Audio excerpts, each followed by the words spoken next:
नमो अरिहन्ताणं नमो सिद्धाणं नमो आयर्याणं नमो वज्रायाणं लोये सवसाहुणं मङ्गलं भगवान् वीरो मङ्गलं गौतमो गणी मङ्गलं कुन्द कुन्दार्यो जैन धर्मोऽस्तु मङ्गलम् सर्वमङ्गलमाङ्गल्यं सर्वकल्याणकारकं प्रधानं सर्वधर्माणां जैनं जयतु शासनं जैनं जयतु शासनम् अरिहंत सिद्ध सूर्य उपाध्याय साधु सर्व अर्थ के प्रकाशी मांगलिक उपकारी हैं। तिनको स्वरूप जान रागते भई जो भक्ति काय को न माए स्तुति को उचारी है। धन्य धन्य तुम ही से काज सब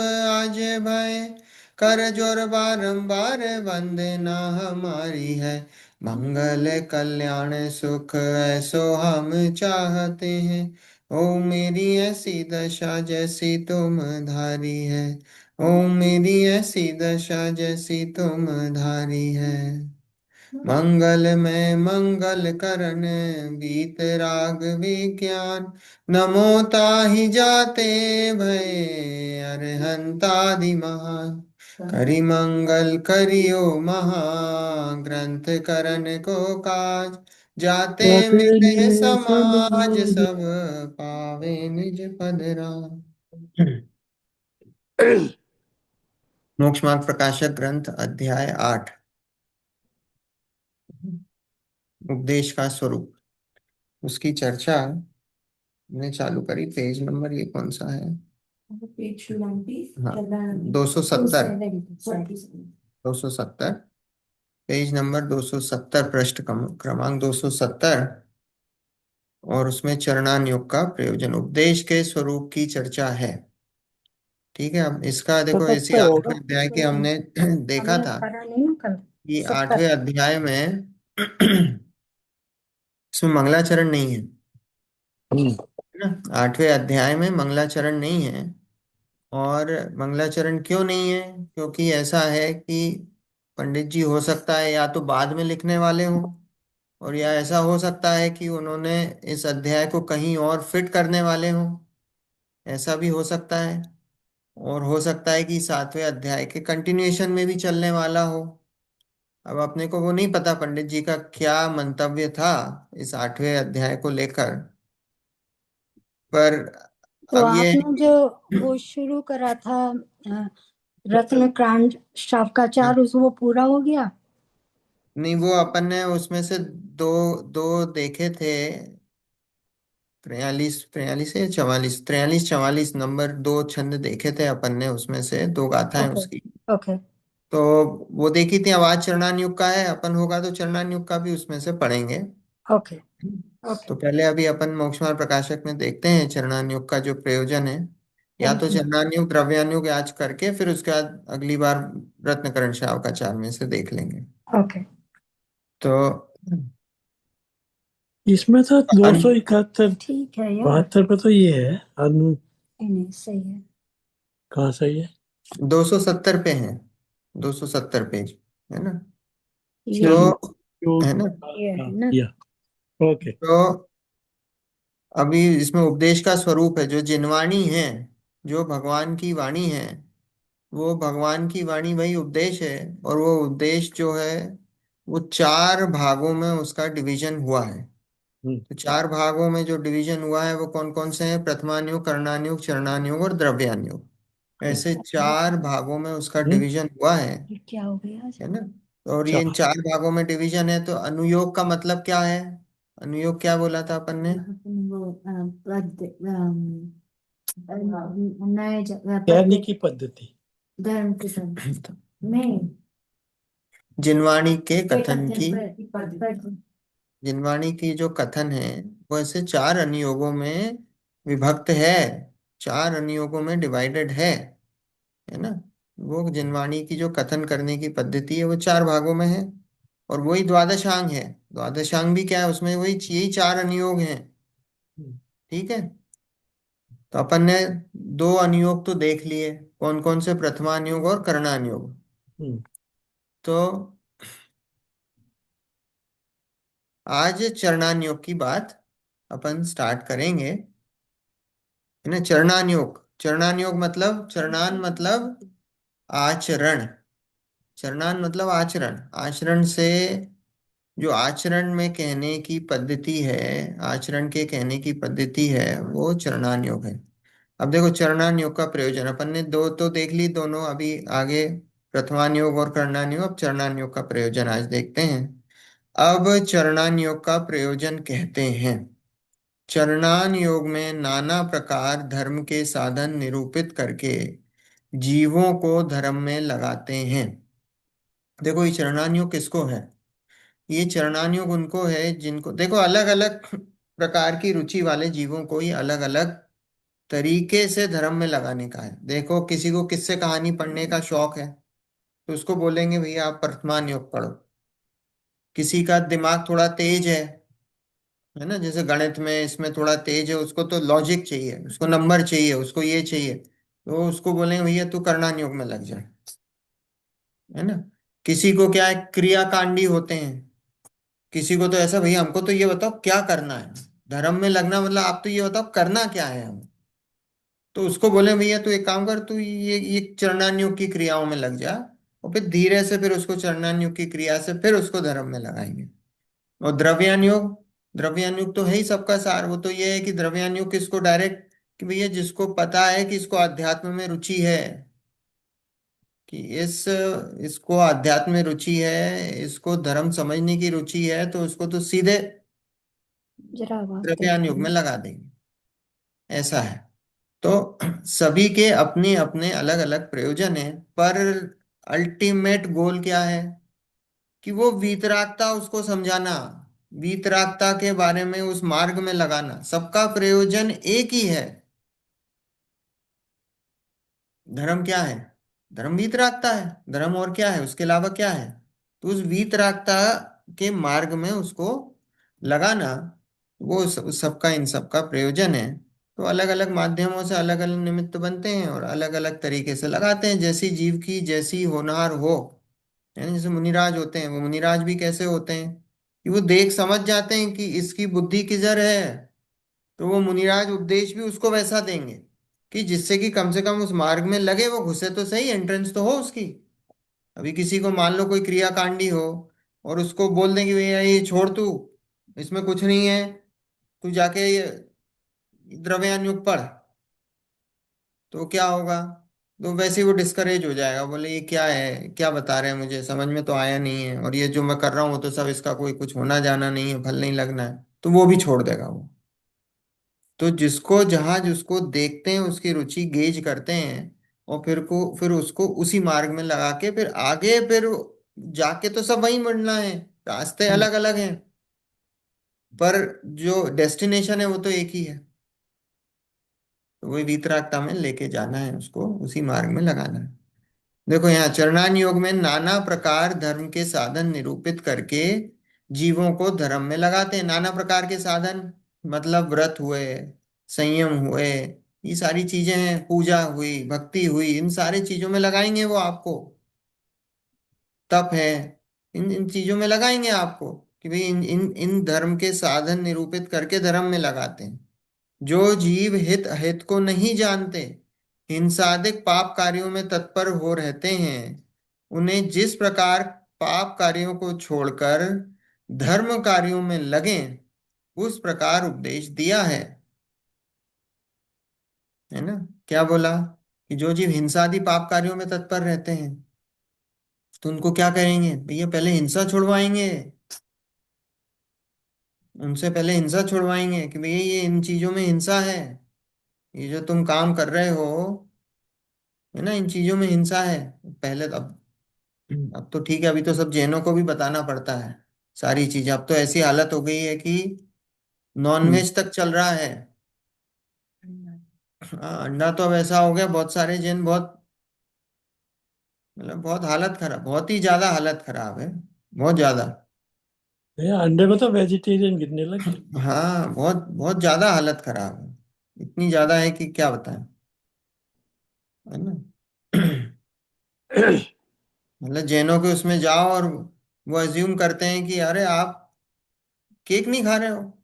अरे केक नहीं खा रहे, हम तो सोच भी नहीं सकते कि आप बाजार का केक लेके आओगे, और वो बोल रहे हैं कि आप केक नहीं खा रहे हो। हम्म, ऐसी स्थिति है।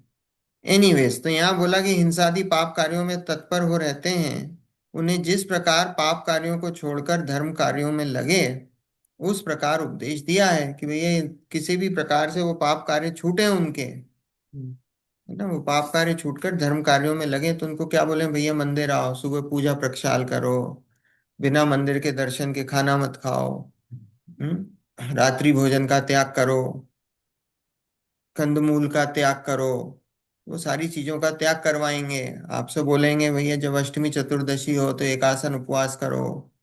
तो फिर धीरे धीरे ये सब सारी चीजें जब उनसे करवाएंगे, और फिर जब उस वहां से हो जाएगा, फिर बोलेंगे धीरे से भैया आके अब थोड़ा सा जिनवाणी भी पढ़ो, शास्त्र स्वाध्याय भी करो, तत्व की बात भी समझो। तो धीरे से ऐसे लगाते हैं। यहाँ बोला उस प्रकार उपदेश दिया है, उसे जानकर जो धर्म आचरण करने को सन्मुख हुए, वे जीव गृहस्थ धर्म व मुनि धर्म का विधान सुनकर आपसे जैसा सदे वैसा धर्म साधन में लगते हैं। क्या, कि अब ये इसमें लिखा ना, उसे जानकर जो धर्म आचरण करने को सन्मुख हुए, धर्म आचरण मतलब इसमें रुचि वो बढ़े। धर्म, ये वो वाला धर्म नहीं लेना वितरागता वाला। ये कौन सा है, ये तो पुण्य वाला धर्म हम्म है ना। ये शुभ भाव वाला धर्म है।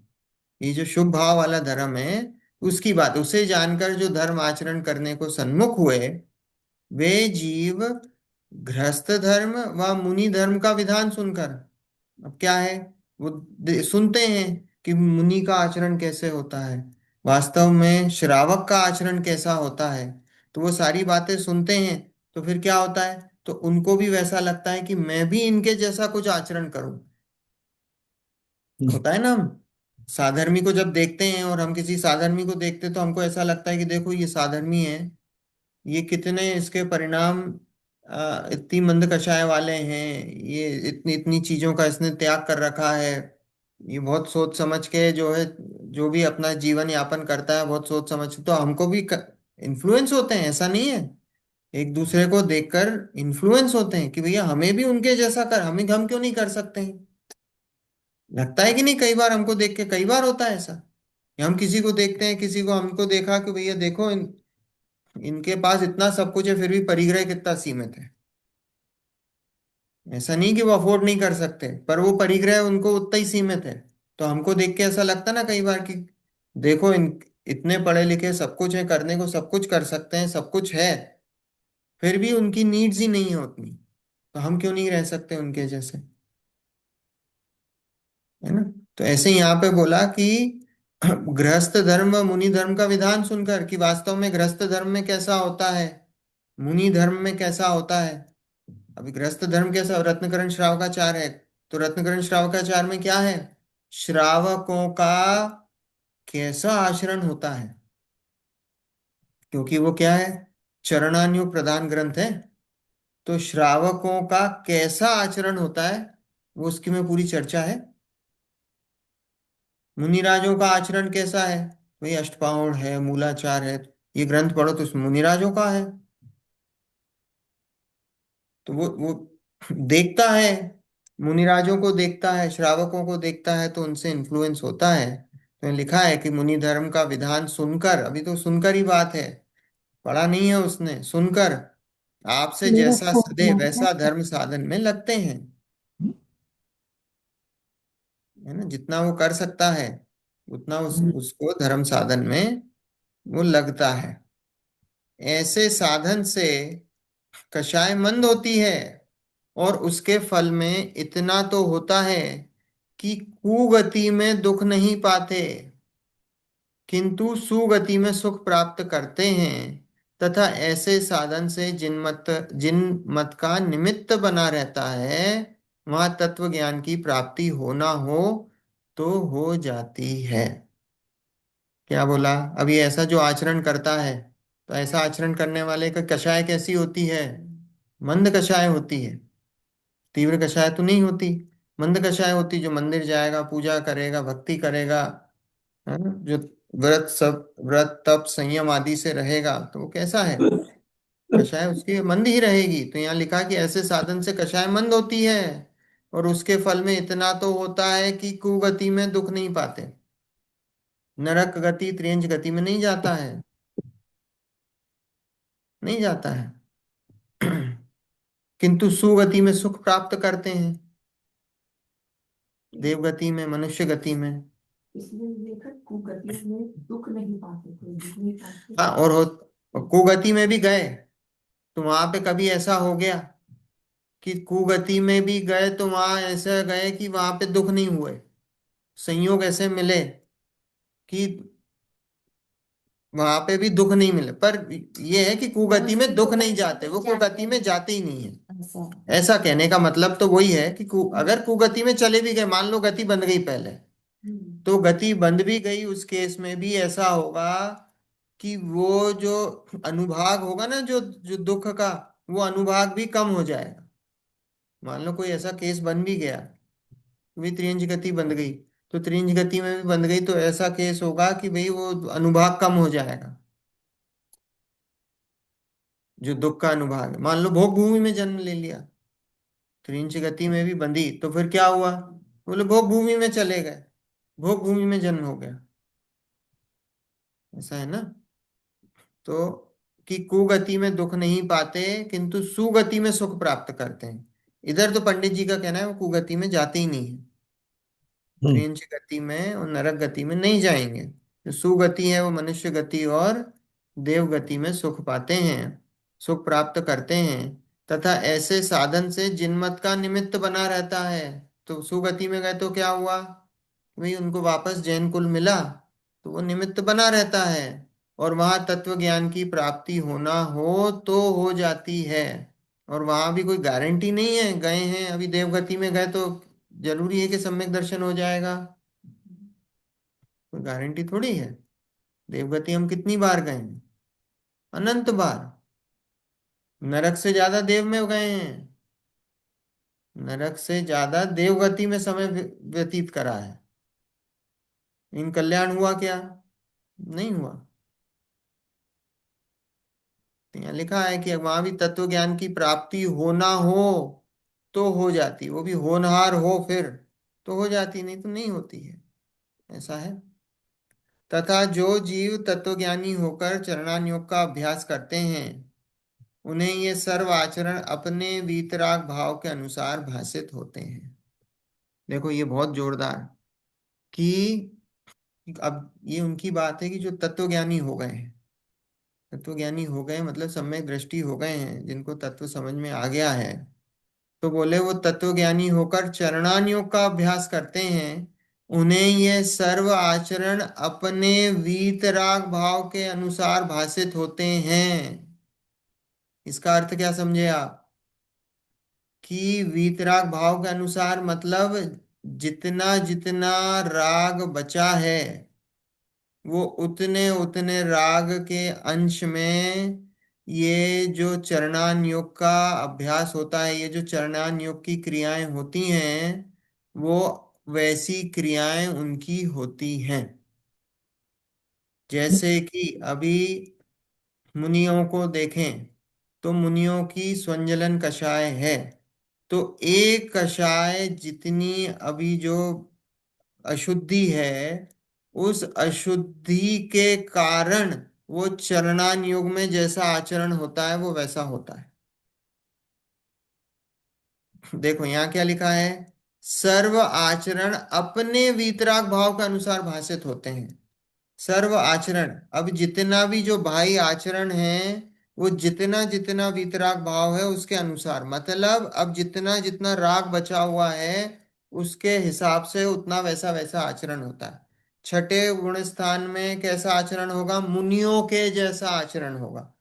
पांचवें गुण स्थान में, मतलब अभी दो कषाय संबंधी वीतराग भाव है, और दो कषाय संबंधी उसको राग भाव है, तो वो जो दो कषाय संबंधी राग भाव है उसके अनुरूप उसकी बाहरी क्रियाएं होंगी। जितनी जितनी कषाय बची है उतना उतना आचरण होगा। देखो ये जो बाहरी आचरण है वो क्या है, वो कषाय है। बहुत बड़ा डिफरेंस है। ये जो बाहरी आचरण है वो क्या है, वो कषाय है। क्यों है? क्योंकि वो आत्मा के स्वभाव से विपरीत परिणाम है, इसलिए वो कषाय है। वो कषाय की कैटेगरी में है, वो वीतराग भाव की कैटेगरी में, वो मोक्ष मार्ग की कैटेगरी में नहीं है, वो वीतराग भाव की कैटेगरी में नहीं है। तो इससे देखो, इस सेंटेंस से किस बात का खंडन होता है कि ये जो ये मानता है कि शरीर के जप तप उसको क्लेश करने से मोक्ष मार्ग सदता है, वो मोक्ष मार्ग है, वो उनके मत का खंडन होता है। आ रही बात समझ में? जो ये चर्या को पूजते हैं, हम्म। जो चर्या को पूजते हैं, उनके मत का खंडन होता है। आ रही बात समझ में? चर्या कौन सी है? चर्या तो अपने आत्मा में रमण करना, उसका नाम चर्या है। शरीर की क्रियाओं का नाम चर्या नहीं है, क्योंकि शरीर की क्रियाओं का नाम तो कषाय है।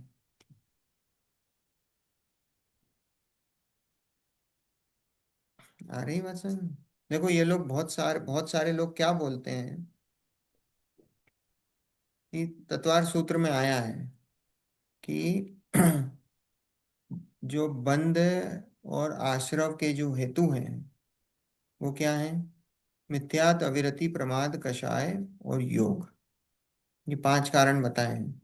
और संवर निर्जरा के व्रत तप संयम आदि, ये संवर के कारण बताए हैं। ठीक है।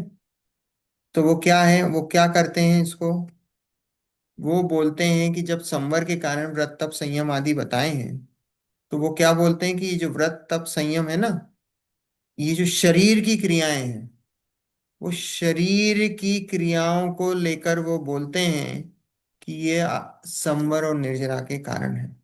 जबकि उधर जो व्रत तप संयम जो बताए हैं वो तो बाह्य कारण बताए हैं। अंतरंग कारण तो वितरागता ही है। वो उस वितरागता वो उसको नहीं करेंगे, वो उसके ऊपर बल नहीं देते हैं, क्योंकि साथ में वो भी लिखा है तो वो उसको भी बताते हैं कि वो व्रत तप संयम जो है वो क्या है, वो संबंध निर्जरा के कारण है। जबकि मिथ्यात, अविरति, प्रमाद, कषाय और ये जो शरीर की क्रियाओं का हम जो कर्ता अपने आप को मानते हैं वो मिथ्यात्व है। तो वो जो मिथ्यात्व है उसमें गर्भित हो गया है। अगर आप शरीर की क्रियाओं का कर्ता अपने आप को मानते हो तो आप तो अभी मिथ्यात्व में ही हो। अभी तो संवर निर्जरा तो बहुत दूर की बात है। अभी तो आपकी जड़ भी ढीली नहीं पड़ी, तो कुछ भी ढीला नहीं पड़ा है, मिथ्यात्व है अभी तो।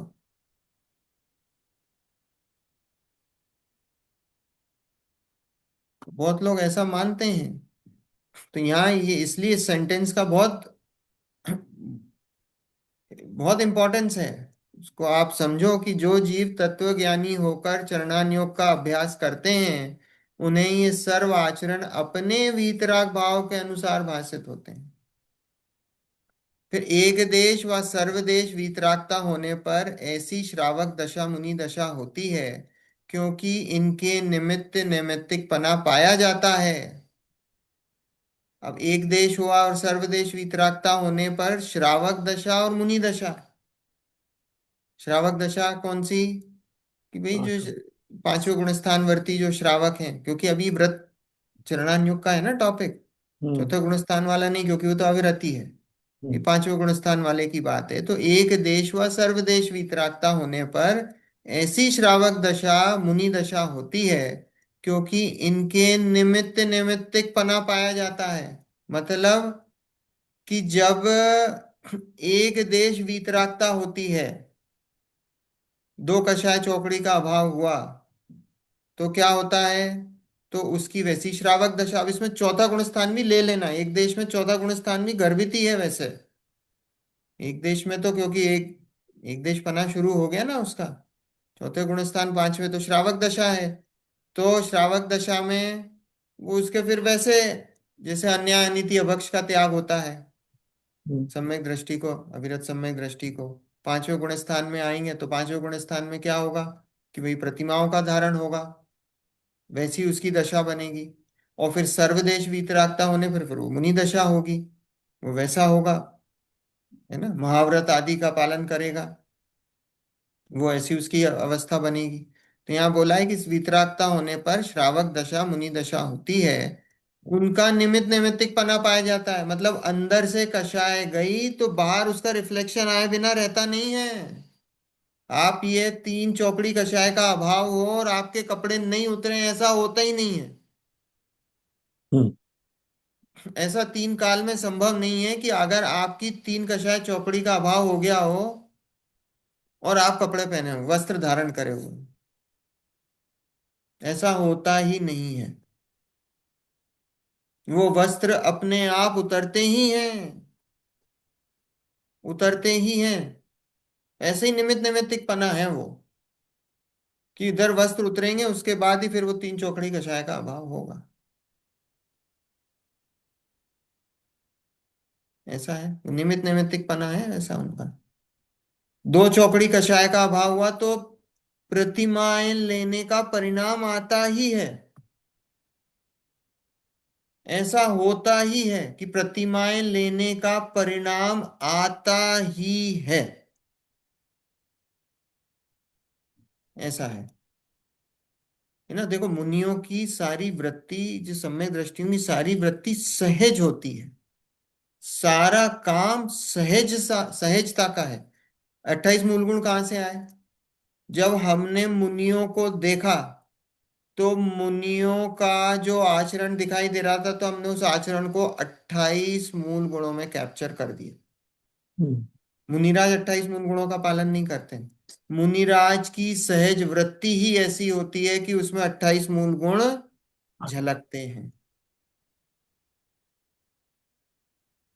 मुनिराज को ये नहीं है कि मेरे को ये 28 मूल गुणों का पालन करना है। मुनिराज के वो मूल गुण सहज ही पलते हैं, उनकी वृत्ति ही ऐसी होती है। जब हम उनको देखते तो हमने उनको 28 पॉइंट्स में उनको हमने लिख दिया कि भैया ये ऐसी वृत्ति है इनकी, 28 पॉइंट्स हैं इनके। आ रही बात समझ में? ऐसा होता है। एनर्जी और एनर्जी पांचवें गुण स्थान हाँ रखती है। हाँ। वो अभी उनका पांचवा गुण था ना, 11वीं प्रतिमाधारी है। हम्म,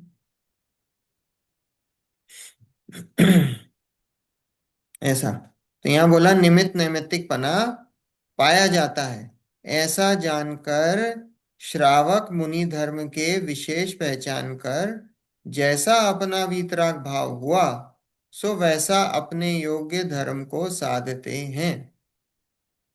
अब ये देखो चर्चा किसकी चल रही है? जिसको सम्यक दर्शन तत्व अभ्यास हो गया है, ठीक है, सम्यक दृष्टि जीव, उसकी चर्चा यहाँ चल रही है। पहले किसकी चर्चा हुई पिछले पैराग्राफ में?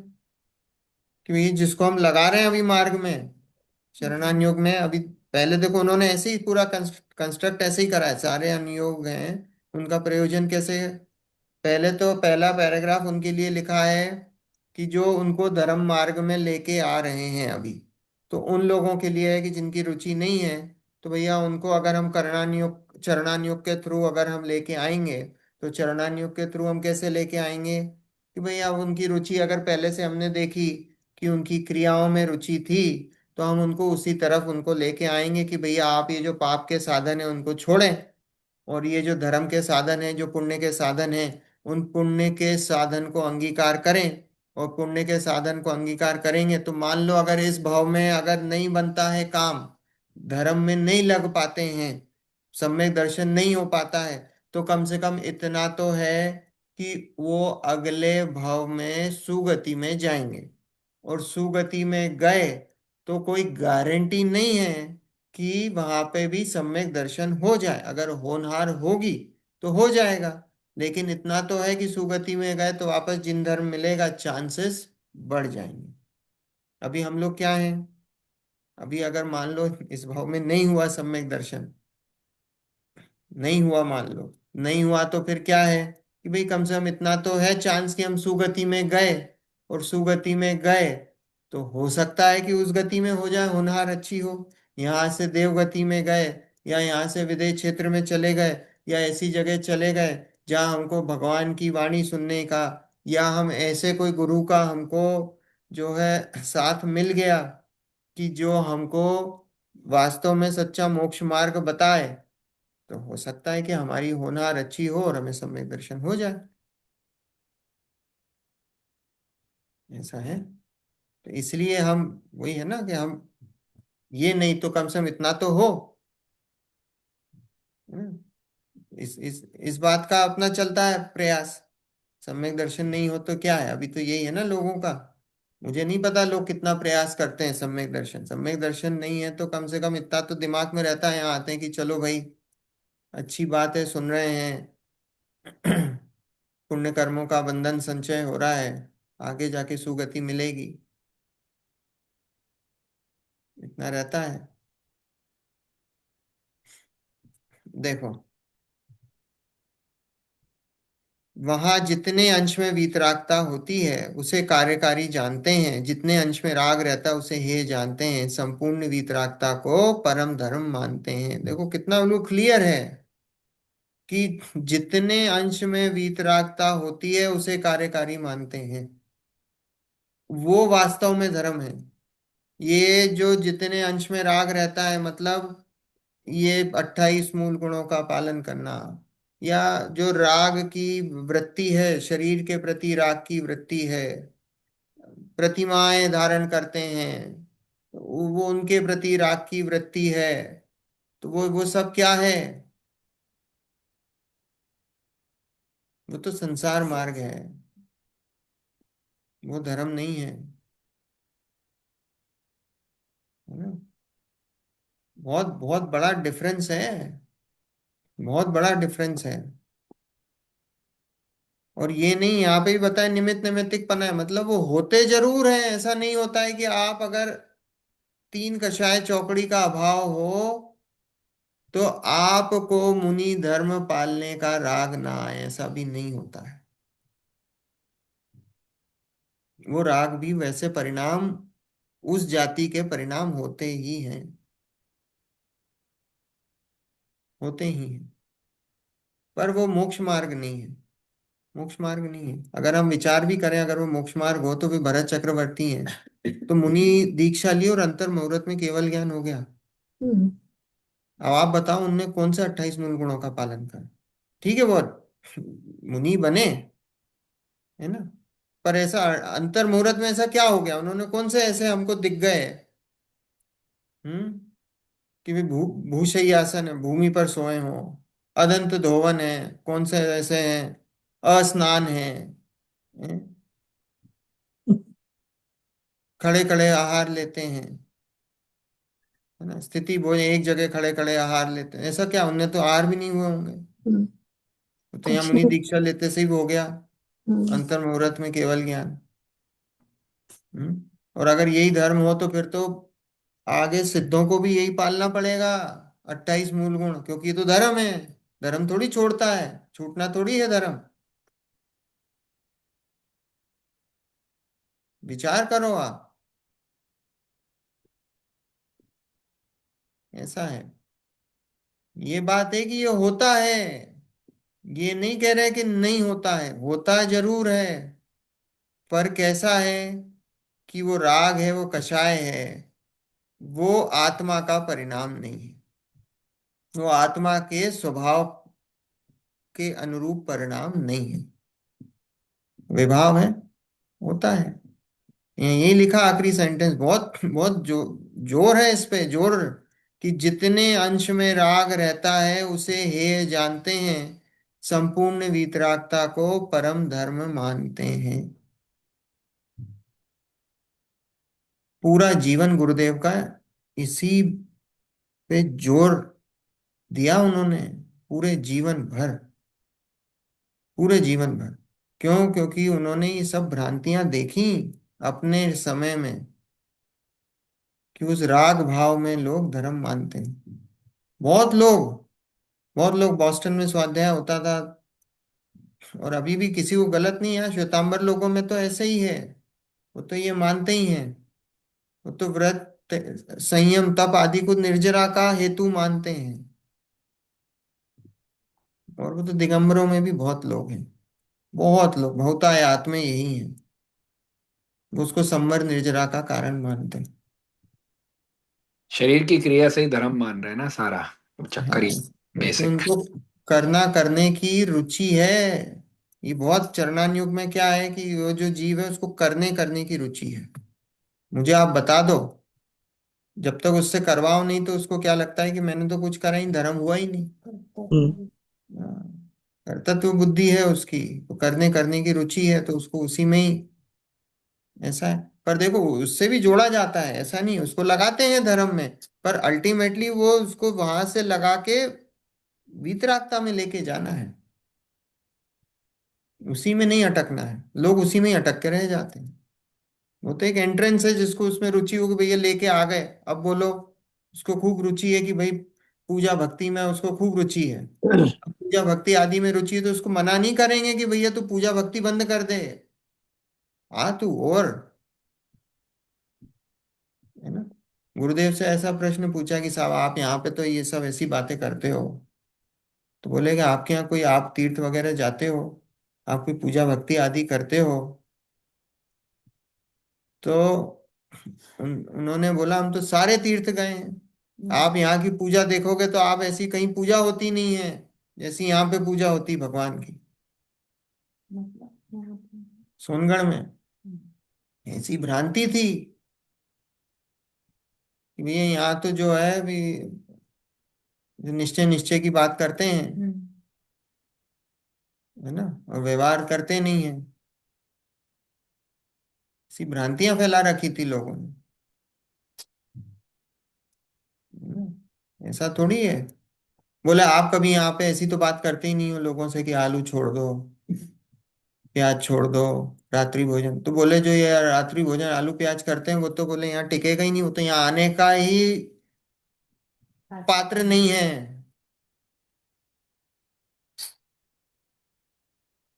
जो जमीकंद खाता हो, जो रात्रि भोजन करता हो, बोले तो वो तो पात्र ही नहीं है यहाँ जिनवाणी सुनने का। वो तो बहुत दूर की बात है, क्या बात करूं मैं इतनी छोटी सी। यहाँ तो उससे बहुत ऊंची बात चल रही है, यहाँ तो भगवान बनाने की बात चल रही है। बोले ये आलू प्याज में कहाँ अटके रहूं, इतनी मुश्किल से तो कोई जीव आया है सुनने हैं। ये कोई जिनवाणी सुनने का कोई ऐसा थोड़ी है कि आप सोचो कि महान पुण्य का उदय है। जैनों में कितने से लोग हैं जो, जिनको जिनवाणी सुनने का परिणाम आता है, कितने से लोग हैं। हैंडफुल। हाँ, अभी 2 दिन चलती है अपनी, तीसरे दिन कर दूं तो और अभी विकेट डाउन हो जाएंगे कि नहीं, जोर आता है लोगों को। तो जिनवाणी सुनने की पात्रता कितने लोगों में है, और कितने कितने लोग हैं जिनकी ऐसी इस तरफ रुचि है। बहुत कम लोग हैं। पंचम काल में तो वैसे ही ऐसे जीव आते हैं जिनकी कषाय बहुत तीव्र है। दिन रात बहुत आरंभ और बहुत परिग्रह, नरक जाने का परिणाम, और मायाचारी। तो नरक और त्रियंच जाने वाले जीव आते हैं, जिनको नियम से नरक और त्रियंच जाना हो वो आते हैं इस पंचम काल में, मनुष्य गति में जन्म लेते हैं। बहुत कम जीव हैं जो सुगति में जाएंगे। बहुत कम जीव हैं। अपनी अपनी लगा लेना। अगर हमारे दिन रात परिणाम ऐसे हैं, बहुत आरंभ, बहुत परिग्रह और छल कपट वाले, तो समझ लेना कि कहाँ जाने वाले हैं। अपने अपने खुद लगा लें, सबके परिणाम के अपने अपने खुद के मेजरमेंट है।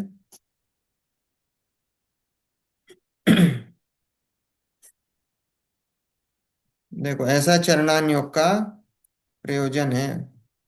बहुत बहुत गहरी बात कही है यहाँ पे पंडित जी ने, है ना। और बहुत कम लोग ऐसे हैं जो इस बात को समझते हैं। बहुत कम लोग। द्रव्यान योग का प्रयोजन। अब द्रव्यान योग की बात, अपन ने वो तराजू वाली बात करी थी ना, कि लकड़ी को तोलो, कोयलों को तोलो, है ना, वो था ना। हम्म। तो द्रव्यान योग क्या था? हीरे। हीरा का नहीं, सोने का जो सबसे ज्यादा था वो तो करणान युग था। हीरे हम्म, जवाहरात जो थे। नहीं हाँ, द्रव्यानुयोग सोना था। हाँ। प्रथमानुयोग कोयला था। हाँ। अनाज अनाज था। कर्णानुयोग, हाँ। सोना द्रव्यानुयोग, और हीरा कर्णानुयोग। हम्म, अपन ने देखा था ना कि कोयले को तोलो, तो हम्म, कोयला तोला तो अपन उसमें 200-400 ग्राम इधर उधर हो जाए तो कोई फर्क नहीं पड़ता है। तो वो क्या था? वो प्रथमान योग था। अनाज को तोलो, अनाज में ठीक है 10-20 ग्राम, 40 ग्राम इधर उधर, गेहूं लिया अपन ने 1 किलो गेहूं तो 10-20 ग्राम इधर उधर हो गया तो कोई फर्क नहीं पड़ा। तो वो क्या है? वो चरणान योग है। चरणान योग में भी इधर उधर थोड़ा बहुत हो जाए तो कोई फर्क नहीं, प्रायश्चित ले लेते हैं, ये हो जाता है वो हो जाता है, चल जाता है। कंकड़ को अगर अशुद्धि नहीं, अशुद्धि की बात नहीं, यहाँ तो हम प्रिसिशन की बात चल रही है कि जो 1 किलो अगर हमने मांगा है तो 1 किलो कोयला मांगा तो 1 किलो कोयले में 100 ग्राम ज्यादा भी कम भी आ गया तो कोई फर्क नहीं पड़ रहा। ऐसे हमने अनाज में थोड़ी और है क्योंकि थोड़ा महंगा है तो 10-20 ग्राम इधर उधर हुआ तो कोई फर्क नहीं पड़ रहा है, तो वो है चरणान योग। फिर द्रव्यान योग है सोने जैसा, उसमें 10-20 ग्राम का भी टॉलरेंस अलाउ नहीं है। आधा ग्राम, आधे से भी 0.1 ग्राम उतना टॉलरेंस अलाउड है, बहुत कम। फिर हीरे जवाहरात जिसमें तो बिल्कुल आपको डेसिमल के भी 4 प्लेसेस आगे तक आपको एक्यूरेसी चाहिए अगर आप हीरा तोल रहे हो तो वो करना नहीं होगा। ऐसा है। तो ये सोने का है द्रव्यान योग, उसकी उसके उससे उसके बराबर है। तो यहाँ देखो द्रव्यान योग का प्रयोजन। अब द्रव्यान योग का प्रयोजन कहते हैं, द्रव्यान योग में द्रव्यों का व तत्वों का निरूपण करके जीवों को धर्म में लगाते हैं। द्रव्यान योग में किसकी चर्चा है? सब समस्त द्रव्य। 6 द्रव्य 7 तत्व, है ना, न्याय, है ना, आध्यात्म, 5 अस्तिकाय, ये सब क्या है? ये सब द्रव्यान योग के चर्चा के विषय हैं। तो हम यहाँ बोला द्रव्यान योग में द्रव्यों का व तत्वों का निरूपण करके जीवों को धर्म में लगाते हैं। 6 द्रव्य 7 तत्व उनकी चर्चा करके, उसका निरूपण करके, उसके बारे में बता के जीवों को धर्म में लगाते हैं। जो जीव जीवादिक तत्वों जीवादि द्रव्यों को व तत्वों को नहीं पहचानते। अब जीवादिक द्रव्य मतलब 6 द्रव्य, जीवादिक मतलब 6 द्रव्य, व जीवादिक तत्व 7 तत्व, जीवादिक आदि 7 तत्व। जीव द्रव्य और जीव तत्व में क्या अंतर?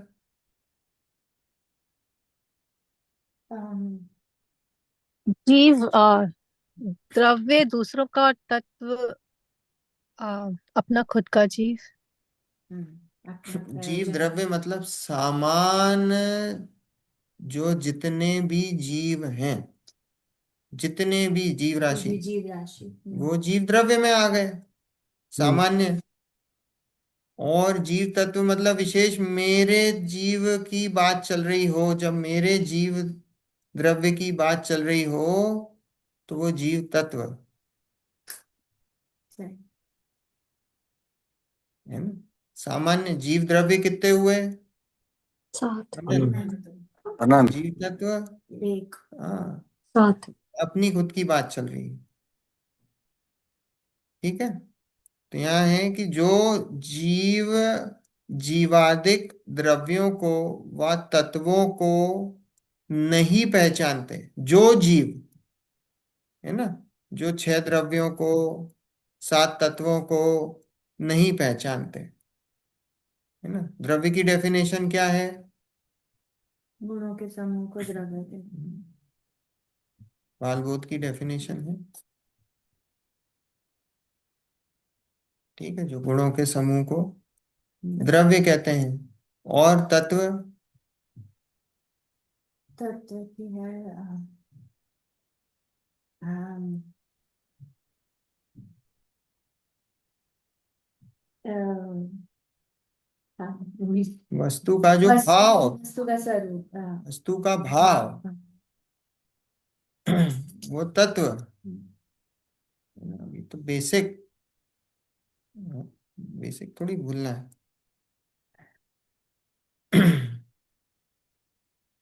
और भी है द्रव्य की डेफिनेशन, अब उस नहीं जा रहे, द्रव्यार्थिक नय का विषय वास्तव में वो द्रव्य, पर छोड़ो अभी। अभी तो आप गुणों के समूह को ले लो, इजी। जो जीव जीवादिक द्रव्यों को व तत्वों को नहीं पहचानते, आप को पर को भिन्न नहीं जानते, स्व पर का भेद नहीं जानते। शरीर अलग, मैं अलग, संयोग अलग, मैं अलग, बच्चे अलग, बीवी अलग, माता पिता अलग, उसको उसको भिन्न नहीं जानते। उन्हें हेतु दृष्टांत द्वारा व प्रमाण नयादि द्वारा उनका स्वरूप इस प्रकार दिखाया है, जिससे उनको प्रतीति हो जाए। अब ये सब न्याय से देखा ना। हेतु दृष्टांत द्वारा, देखो जो इनको नहीं जानते, हेतु दृष्टा, हेतु मतलब कारण, उसका कारण, उन उन्हें हेतु दृष्टांत युक्ति द्वारा, युक्ति मतलब तर्क के द्वारा, कि भैया ये इसके कारण से ये है, उसके कारण से ये है, वो दृष्टांत देकर उसको समझाते हैं, तर्क देकर समझाते हैं, है ना। जैसे जहां जहां धुआं हो रहा, मतलब वहां वहां अग्नि होगी, उसके कारण बताएंगे। धुआं का कारण क्या, भैया अग्नि है ना। तो ऐसे हेतु दृष्टांत युक्ति द्वारा व प्रमाण नयादि द्वारा, प्रमाण क्या है, प्रमाण ज्ञान क्या है? मतलब प्रमाण क्या होता है? प्रूफ। प्रूफ नहीं है। जैसे जैसे अग्नि का प्रमाण है धुआं। प्रमाण मतलब पूरी वस्तु को एक साथ देखना, द्रव्य गुण पर्याय सब मिला के पूरी वस्तु को अखंड देखना, वो प्रमाण है। प्रमाण से हम वस्तु का निर्धारण करते हैं। प्रमाण ज्ञान क्या है? पूरी वस्तु को एक देखना, वो प्रमाण है।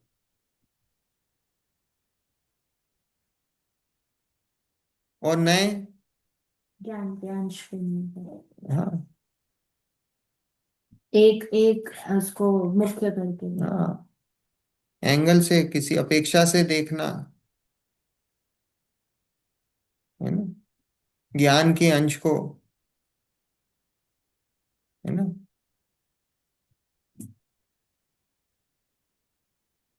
प्रमाण कैसे भूल सकते हैं, प्रमाण कैसे भूल तो डेफिनेशन नहीं, डेफिनेशन तो है, पर प्रमाण तो आप प्रूफ बता रहे हो।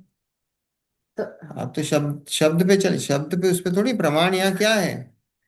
पूर्ण प्रमाण की क्या मतलब कितनी है? बार पूर्ण बात करी, वस्तु को जाने। बहुत बार बात करी, प्रमाण की बात कितनी बार करी, हम्म। सैकड़ों बार। एक बार भी नहीं कह रहा हूँ, कुछ सैकड़ों बार, कुछ सैकड़ों बार हुई है, सैकड़ों बार हुई है ना। प्रमाण नयादि द्वारा उनका स्वरूप इस प्रकार दिखाया है, जिससे उनको प्रतीति हो जाए। नए और प्रमाण द्वारा वस्तु का निर्णय होता है ना। पहले प्रमाण से वस्तु ज्ञान में ली जाती है, फिर नए द्वारा उसका निर्णय होता है। जैसे कोई हाथी है, पहले अब आपको हाथी के बारे में पता होना चाहिए, हाथी के बारे में पता होना चाहिए, फिर हम हाथी के अगर गए पास में और हमने हाथी के कुछ ऐसे पैर को, पूंछ को पकड़ा, तो हमने समझ में आया कि हाँ भाई ये एक अंश को पकड़ के हमको लगा हाँ ये हाथी हो सकता है। सिंगापुर क्या? अगर आपने कभी हाथी देखा ही नहीं हो, है हाथी कभी पता ही नहीं हो, और हाथी का टांग, हाथी का पैर पकड़ लिया, तो क्या समझोगे? तो कोई खंबा है।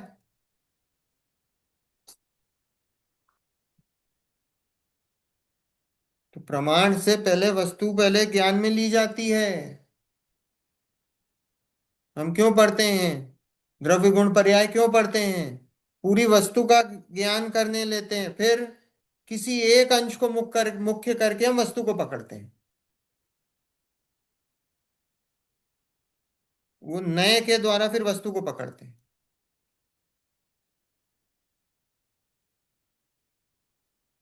आ रही बात समझ में? इसलिए ये दोनों जरूरी हैं, प्रमाण और नय। प्रमाण नयादि द्वारा उनका स्वरूप इस प्रकार दिखाया है जिससे उनको प्रतीति हो जाए। प्रतीति मतलब श्रद्धा हो जाए।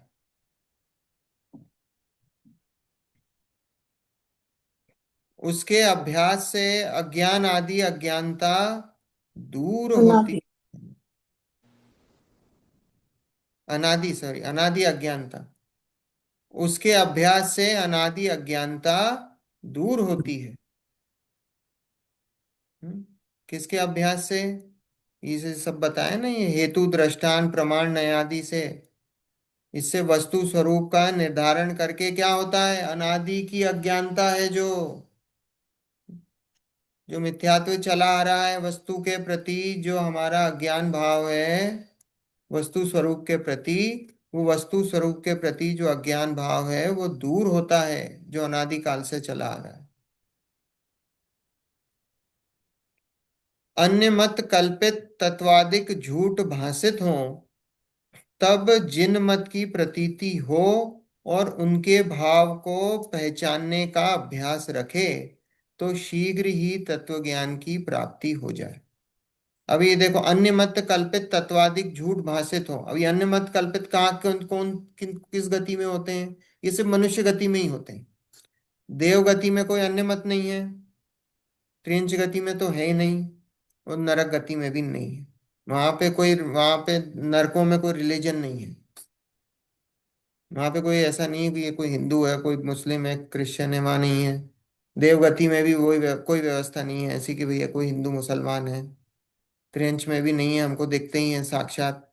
कोई वहां पे कोई रिलीजन कोई मानने वाले नहीं है, है ना? तो ये कहाँ पे है? इस मनुष्यों की बात चल रही है। तो ये देवगति में सब जैन हो गए। कहाँ जैन पे? है।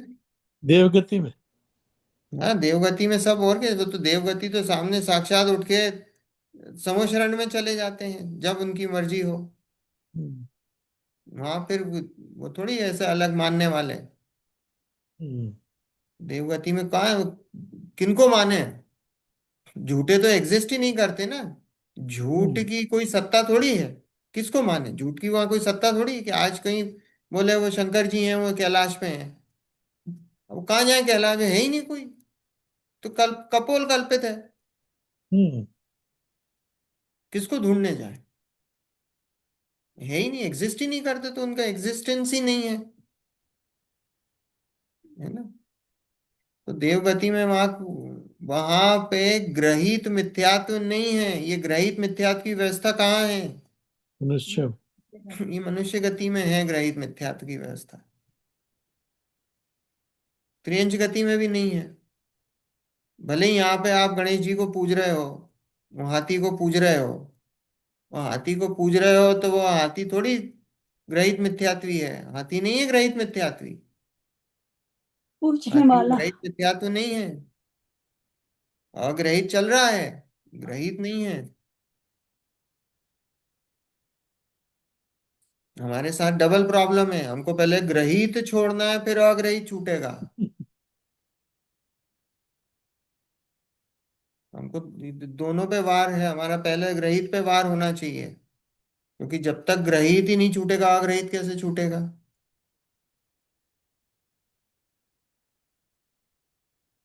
यहाँ है क्या? अन्य मत कल्पित तत्वादिक झूठ भाषित हो।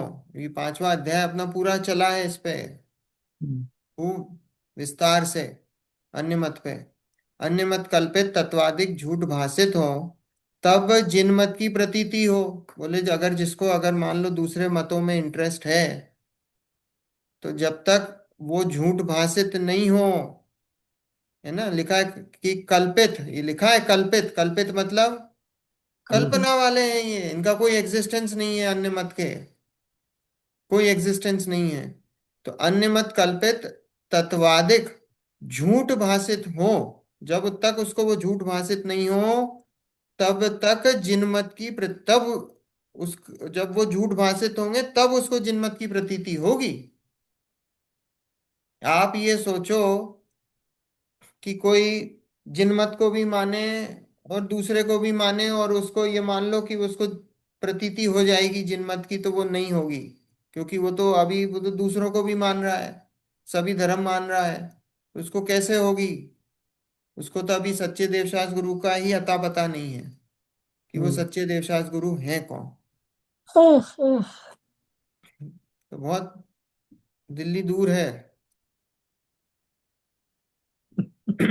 जिनमत की प्रतीति हो और उनके भाव को पहचानने का अभ्यास रखे तो शीघ्र ही तत्व ज्ञान की प्राप्ति हो जाए।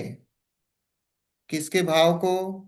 कि जिनमत के भाव को, जो उन्होंने बात कही है ना, जो बात बताई जा रही है, वो जो कथन है जिनमत में, उसके अर्थ को, उसके भाव को, जब तक ये लिखा है उनके भाव को पहचानने का अभ्यास रखे। तो इसलिए देखो, अभ्यास रखने का क्यों इतना महत्व है, कि हमको क्यों बोला जाता है कि ये जिनमत के, ये जो तत्व अभ्यास है इसका अभ्यास कर रहे हैं हम। तो जब तक अभ्यास नहीं करेंगे तो तब तक तत्व ज्ञान नहीं होगा। इसलिए अभ्यास करने का उपदेश दिया जाता है। और ये बात भी सही है, जिसको होना हो तो जब होनार होती तो हो जाती है ना। वो तो वास्तव में तो यही है कि जब होना होगा जब होगा, कितना ही अभ्यास कर लो नहीं होगा। और कई बार ऐसा है कि आपने कुछ भी नहीं करा और हो गया। पर उपदेश में तो ऐसे ही बोला जाता है कि भैया अभ्यास करो। अगर नहीं देंगे ये इसी का उपदेश, उपदेश नहीं दे फिर किसका देंगे? क्या करोगे? इसका अभ्यास नहीं करोगे तो क्या करोगे फिर तो पंचेंद्रिय के विषयों में लगोगे। तो पंचेंद्रिय के विषयों में लगोगे तो फिर तो कुगति में जाओगे। ऐसा है। तथा जिनके तत्व ज्ञान हुआ हो वे जीव द्रव्यान योग का अभ्यास करें तो उन्हें अपने श्रद्धा के अनुसार वह सर्व कथन प्रतिभाषित होते हैं। अब देखो, वही पहला पैराग्राफ उनके लिए था जो अभी धर्म मार्ग में लग रहे हैं और वो सीधा द्रव्यान योग में लग रहे हैं। तो भैया उन लोगों के लिए बताया कि भाई द्रव्यान योग किन के लिए है। भाई द्रव्यान योग में तत्वों का, द्रव्यों का निरूपण करा गया है। और जो जीव द्रव्यों को, तत्वों को नहीं पहचानते हैं, स्व पर का भेद नहीं जानते हैं, नए प्रमाण आदि के द्वारा उनको वो सारी चीजों से इंट्रोड्यूस करा जाता है और इंट्रोड्यूस करके उनको समझाया जाता है वस्तु का स्वरूप कैसा है। वो बात उसकी, उसको प्रतीति कराई जाती है। और उन जीवों के लिए कि भैया जो अभी दूसरे धर्म में लगे हैं, वो दूसरे धर्म का उन्होंने तत्व अभ्यास कर रखा है। तो वो दूसरे धर्म का तत्व अभ्यास कर रखा है तो उन्हें जब तक जिनमत का जो है उसकी प्रतीति नहीं आएगी, जब तक वो दूसरे धर्म का उनको वो झूठ भाषित नहीं होगा, जब तक वो झूठ नहीं लगेगा तब तक वो इस मार्ग में नहीं आ सकते हैं। ऐसा नहीं होता कि दोनों नाव में पैर रख के चल रहे हैं, क्योंकि वो जो दूसरी नाव है वो तो पत्थर की नाव है। वो तो डूबने ही वाली है। वो तो खुद तो डूबेगी और उसके साथ आप भी डूबोगे। ऐसा है। वो दोनों नाव में सवार नहीं हो सकते आप। यहाँ बोला उसको आपको छोड़ना पड़ेगा। वो जब तक वो छूटेगी नहीं, जब तक इस मार्ग में प्रवेश नहीं है आपका, क्योंकि वो ग्रहित मिथ्यात्व है। कैसे कैसे इधर आओगे?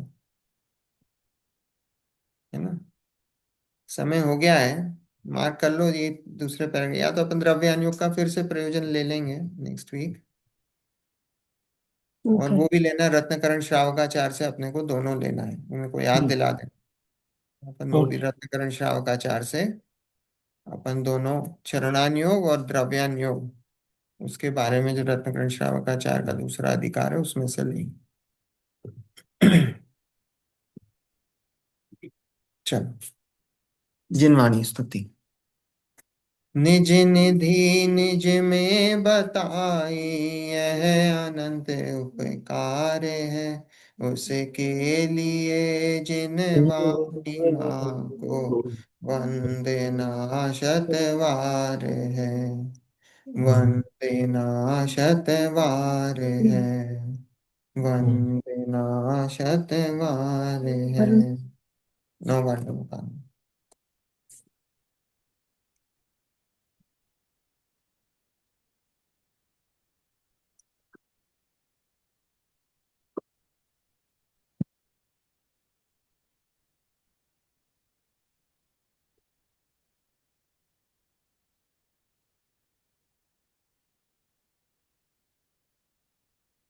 जय जगन्नाथ। जय जिनेन्द्र। जय जिनेन्द्र। जय जिनेन्द्र। जय जिनेन्द्र। जय जिनेन्द्र। जय जय जिनेन्द्र। जय जन। जय जिनेन्द्र।